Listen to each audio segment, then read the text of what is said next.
Edifice of Trust podcast is a thoughtful discussion of today's current events from the perspective of America's founding principles. Welcome. From heart-pumping music to head-thumping commentary. The future of tennis and the world. Last weekend's women's tennis final at the U.S. Open was fated to be unprecedented, no matter the outcome. The finalists were two teenagers who were ranked 73rd and 150th in the world prior to the event. Teenagers such as Serena Williams in 1999 had been in the Open's final before, but never two such low-ranked players. But the two teenagers, Canada's Leylah Fernandez and Britain's Emma Raducanu, earned their way into the finals by soundly defeating higher-ranked opponents such as third-ranked Naomi Osaka and second-ranked Aryna Sabalenka. But as astounding as their feats on the tennis courts have been, there was something else about these girls that struck me. Fernandez's mother is Filipina and her father is Ecuadorian. Raducanu's parents are Romanian and Chinese. And don't forget Osaka, her mother is Japanese and her father is Haitian. These young tennis players are representative of a growing trend in America and around the world. None of these tennis stars are American, but they are in the same mold as golfers Tiger Woods, American and Thai, and Xander Schauffele, German father and Taiwanese mother. Even Joanna Gaines, an Americana fashion icon from Waco, Texas, has a Korean mother. Kansas City Chiefs quarterback Patrick Mahomes is considered a person of color, even though his father was half black and half white, and his mother was white. Racial and ethnic differences arose from geographic isolation that no longer exist in the modern world. When I go to the supermarket, I see mixed-race couples and their kids down about every aisle. The U.S. Census Bureau has been considering dropping race and ethnic identification from the census as these categories are becoming less and less meaningful with each passing year. People of different races, ethnicities, and cultures are meeting and intermarrying. Asians represent about 7% of the U.S. population, and this percentage is growing rapidly. But Asians make up about 60% of the global population, and there is a big difference between Asians of Chinese descent and Asians of Indian descent. Lumping them all together may not make sense anymore. Ibram X. Kendi may see a sharp racial divide here in America, but his anti-racist rhetoric is being blunted by the increasing integration of the American people. All the differing colors and shades are mixing together. I'm pretty white, but my extended family is being extended even further with Indian and Central American ancestries. Younger kids these days are practically oblivious to racial and ethnic differences. Kendi's perceived racial conflict is actually a cultural conflict. From a white perspective, blacks have made tremendous gains. Civil rights legislation has eliminated official discrimination against blacks and has gone a long way to prohibit discrimination in housing and employment, although disparities continue to exist. Middle-class blacks face many challenges that are often identified as racial discrimination. But everybody faces challenges in life, and not just because of racial animosity. There are people out there who like to push other people's buttons, and racial discrimination is just one of many of those buttons. Hoover Institute fellow Thomas Sowell, a black economist, and other black professionals such as Walter Williams and Bob Woodward, as featured in my video, Old Black Men, recorded February 3rd, 2021, grew up in an era when government power enforced racial discrimination through Jim Crow laws and blatant racism existed across America. Yet they were able to succeed in America. They succeeded by looking past the failure of America to live up up to its ideals and principles, to what those principles truly meant. They were the principles that also inspired Martin Luther King. Living by those American principles helped Soule and others to overcome discrimination and racial animosity that was not in keeping with those principles.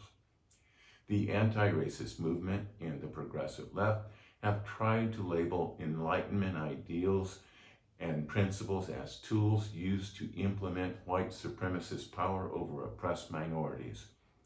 The National Museum of African American History and Culture published a pamphlet on the white culture in the United States, identifying core ideas and principles such as hard work and delayed gratification as aspects of white culture and not universal principles. But those principles have helped many blacks, as well as immigrants and peoples from other minorities, to achieve the American dream. Ponder that while you listen to a brief message. My latest book, The People's God, Ruminations about God, Religion, and the Future of Western Civilization, has just been published.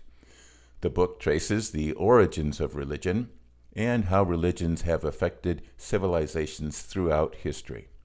It looks at the increasing secularization in Western countries and analyzes whether a just and moral society can survive without religion. Now available at Amazon, Barnes & Noble, and Apple Books. You can find the links to these retailers on my website, www.edificeoftrust.com. Thank you.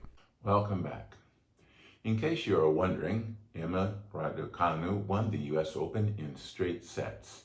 In fact, she did not lose a set in the entire tournament. But we are not here to discuss Raducanu's tremendous victory. We are here to discuss a changing world and trying to figure out how to live in it. Western civilization, led by the United States, appears to be having an identity crisis. Everyone from Marxist academics, Antifa street thugs, progressive politicians, Black Lives Matter activists, along with radical Islamists and Chinese trolls, are pushing a narrative that America and the West is in decline and needs to be replaced with a radical new egalitarian idealism. They claim that Enlightenment ideals and principles are nothing more than a sham to cover raw white supremacist oppression. They claim that white people are fragile and should feel guilty about the crimes committed by their ancestors. They attempt to indoctrinate us and our children with diversity, equity, and inclusion training and claim that any opposition to their programs can only be based on racism. But the identity and diversity they are promoting lacks substance. Great nations and civilizations have a dominant culture that unifies the people. In a dominant culture, people know how to act and also how to expect others to act within that culture, as noted by Jonathan Sachs in his book, Morality, Restoring the Common Good in Divided Times. This shared cultural knowledge builds trust among peoples. Many great civilizations were not very nice civilizations. The Roman Empire was built on slavery and military conquest. The spread of Islam was based on forced conversions or death. The Aztec civilization was based on ritual warfare to provide a continual supply of human sacrifices to their gods. But at least the people in those societies knew what to expect from their fellow citizens. This shared knowledge within a common culture is essential to build the trust among citizens necessary for living together in a modern society. The identity politics and cultural relativism being promoted by the opponents of Western civilization undermine the development of this shared knowledge, so that no one can understand what is expected of their fellow citizens. Division, distrust, and violence can be the only outcome. As our understanding of Western civilization and America's role in it is being attacked, citizens are being forced to confront not only their history, but also the underpinnings of our society. They are not liking what the Enlightenment critics are offering.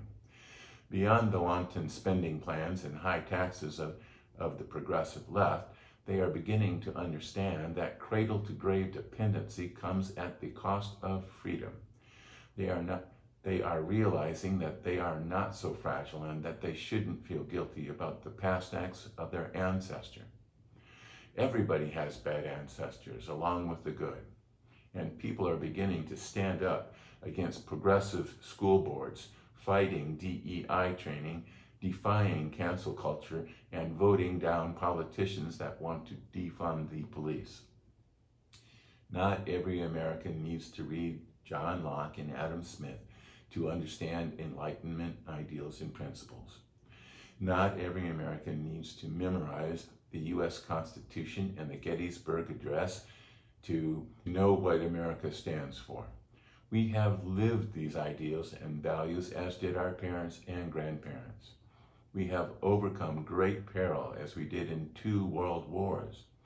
We have overcome our own baser instincts, as we have fought a great civil war to end the scourge of slavery. And we are coming to realize that despite missteps and setbacks, we are moving in a good direction and that we can prevail over the doubters and cynics. The concept of race is heading toward the dustbin of history. Our young tennis stars and many others of their generation are the vanguard of a future where people are judged by who they are and not by the color of their skin. If ever there was a biological justification for the concept of race, the communication and transportation of the modern world is reversing the geographic isolation that created superficial differences. What remains is culture. Our Enlightenment-based culture has given us this modern world we live in and has done a pretty good job of making life better for billions of people. It is a better alternative than what its opponents are offering. Thank you.